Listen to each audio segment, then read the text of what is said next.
Tol, welcome back sa aking YouTube channel. Ayan, nandito na naman tayo sa Sports Central Outlet SM Cherry, Downtown Antipolo. May restock sila, maraming restock mga tol. Kagaya nito mga hawak ko na medyo pricey pa mga tol. May additional silang 20% off ngayon mga tol. Binili ko lang yung 20% off sa mga sapatos dito kapag bumili ka ng dalawang Under Armour, dalawang Reebok na footwear o anumang merchandises nila, footwear, apparel or accessories, may additional 20%. Kasi noong nakaraan na mapunta natin dito, naging 10% lang muna o 2.5 and below yung mga ipapakita ko sa inyo sa vlog na to. So umpisahan natin dito sa 8 hanggang 8.5 US men's. O ito, Nike training shoes, baka tip mo to, 2,047 pesos na lang to tol. Game Spec 2, 2,100 pesos. Kung familiar kayo dun sa tennis shoes ng Adidas na Barricade, parang ganito siya na low budget. Ito, may nalagyan na Under Armour dito, 1,797 naman. Ito, minimalist, gray, breathable mesh. Oh, 2,247 Nike Blazer. Ewan ko anong version ng Blazer ito mga tol. Ganda, triple white. Tapos Instapump Fury 1,779 pa rin. Hindi na talaga siya nag-markdown, no? 1,747 yan. And ito followed by Mid City ng Adidas na presyo ngayon is 2,250 pesos. Budget friendly pamorma shoes. Mid-cut version ng Court Vision 1,947 mga tol. Trip mo naman yung medyo bulky na parang pang skate shoes na rin mga tol. Actually skate shoes talaga to, Clubsy bulk ng Reebok. Ayan mga tol. Price nito ngayon murang-mura na lang din to, 1,998 bulky. Ayan, sobrang padded yung tang nito. Ayan dito. Fenty ng Puma. Ito, alam po, casual shoes lang talaga to eh. Pero baka pwede rin pang skate shoes. O mura na lang din to. Oh, 2,340 pesos. Yan, mga bulky shoes. Talo naman tayo dito sa 7 hanggang 7.5 US men's mga tol. Ito, mga low budget basketball shoes. Reebok pre-season 94 low. Ito, classic basketball shoes. Mukha siyang trek shoes pero outdoor basketball shoes talaga to mga tol ng Reebok. Yan mga to. 1,900 na lang to mga tol. 1,918 to be exact. ATR pump vertical, grabe ito. Classic mga tol. So, price ito ngayon, 2,218 na lang. Again, dito pa lang to sa 7 hanggang 7.5 US men's. May nakikita akong malaking size doon mga tol eh. Mga Puma basketball shoes. Isang low cut at isang mid cut. So, price is 1,350. Ito, alam niyo naman na to, no? Familiar na kayo dito sa mga to. Ito, price naman ito, 1,470. Ayan, mga below 1,500 na basketball shoes ng Puma and solid rubber outsole. Ayan.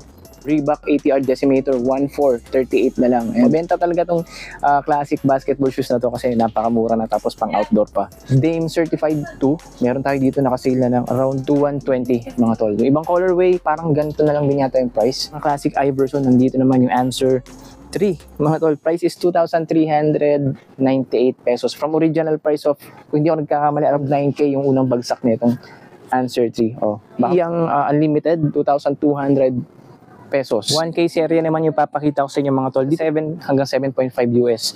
So ito, unahin na natin itong mga women's na nandito. So ito, 1,997 para sa Under Armour women's running shoes. 1,358 breathable lightweight running shoes pa rin ng Under Armour. Reebok running shoes 1,497.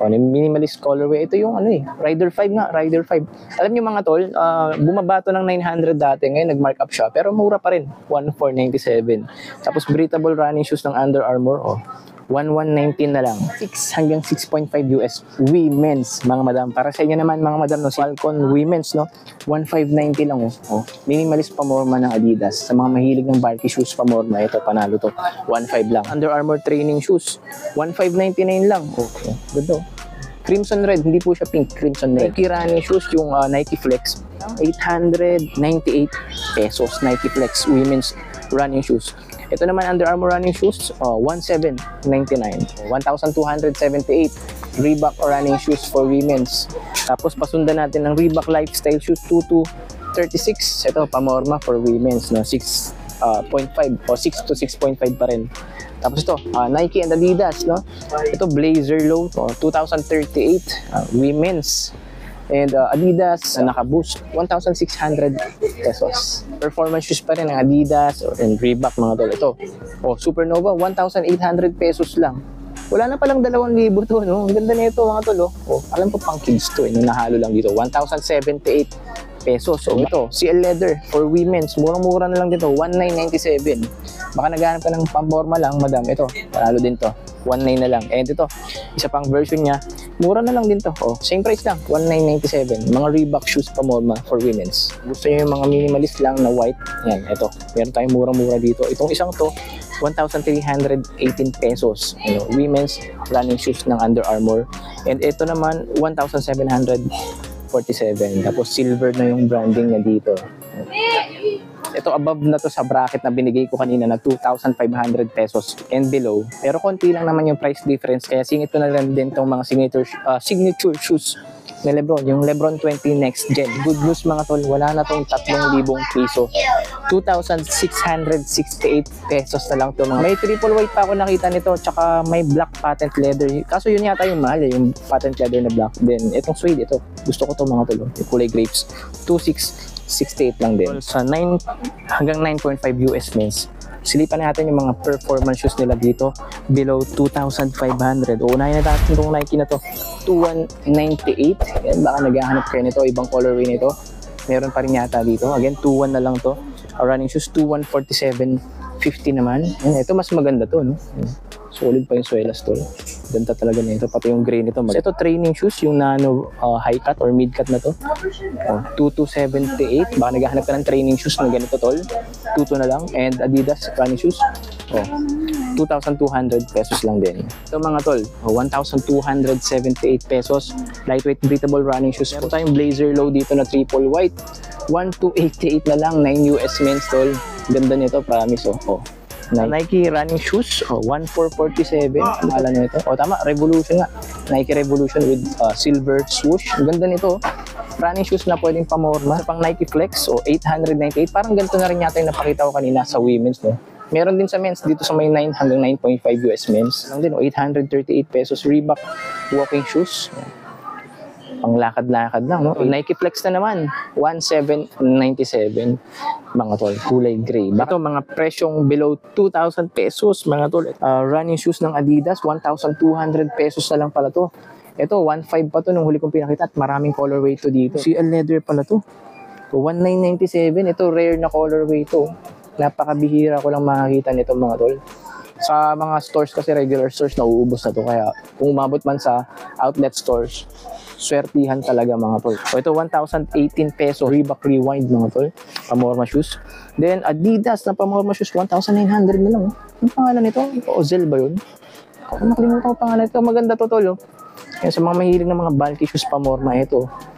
Again, magkano na lang to? 1,900 mga tol. Energen Tech Plus 2. Lightweight, breathable, then solid yung swelas. Then maganda yung ano nito cushioning nito. Float ride mga tol. Float ride. So price nga pala nito 1,678 na lang. Ang tawag nito Rivalry mid 2,2 na lang. Imagine from 2,7 yata yung huling vlog ko nito. Ito alam ko marami naghahanap nito. Kahit ako gusto ko to itong puti na to. Kasi classic basketball shoes siya na pwede na ring pamorma to. Ang ganda nito pag nakita mo sa personal mo. Ang ganda. Mapapagkamalan mo siyang shock attack yung mga classic shoes collection ni Shaquille O'Neal sa Reebok. Tapos ito purple, white, and black. 2,897 siya dito. Pero baka 1,900 na lang dito. Hindi lang na-update tong colorway na to. Mga BB4000. Marami dito mga tol. Kahit sa ibang branches. Grabe.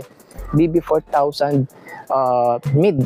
1,998 pa rin siya ngayon. No? Hindi pa rin siya nag-markdown. Pero sulit yan kasi below 2,000 pesos naman.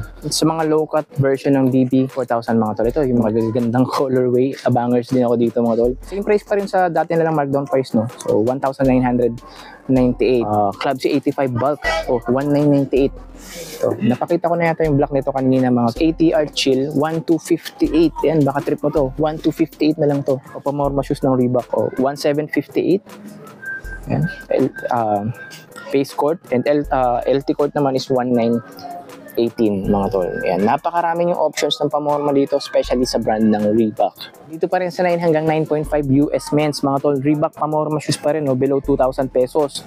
1,997 classic leather mga tol. Baka trip pa yung pormahan yan. Ang ganda rin ito. Isa pang colorway ng ATR Chill kanina. Ito, dominant white and red naman. 1,600 naman to. Kanina yung isang colorway is 1,200. Ito naman 1,600, mas magandang colorway. Black and white Reebok BB4000, baka may naghahanap nito, no? Price ito ngayon, 1,498 na lang tol. Yung mas bagong version niya, 1,998, kapresyo ng mga mid-cut na BB4000.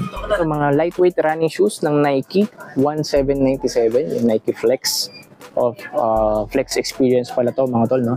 Then Under Armour na murang-mura, 1,318. Ito, yung pambabae nito napakita ko kanina, nasa 800 plus yata yun mga tol, no? Kung hindi ako nagkakamali. Ito kasi men's to. Tapos ito yung gustong-gusto kong, inaabangan kong running shoes ng Reebok, pero yung colorway na gray mga tol, ito, nandito, naka-markdown na mga tol, no? 1,758 na lang. Kasi naka-flow try dyan, no? Yes. Ang lambot niyan tol. Sana babagsakan din dito ng yung gray nito para makakuha din tayo dito. Again, 1,758 na lang to. Okay, hanggang dito lang muna to mga tol.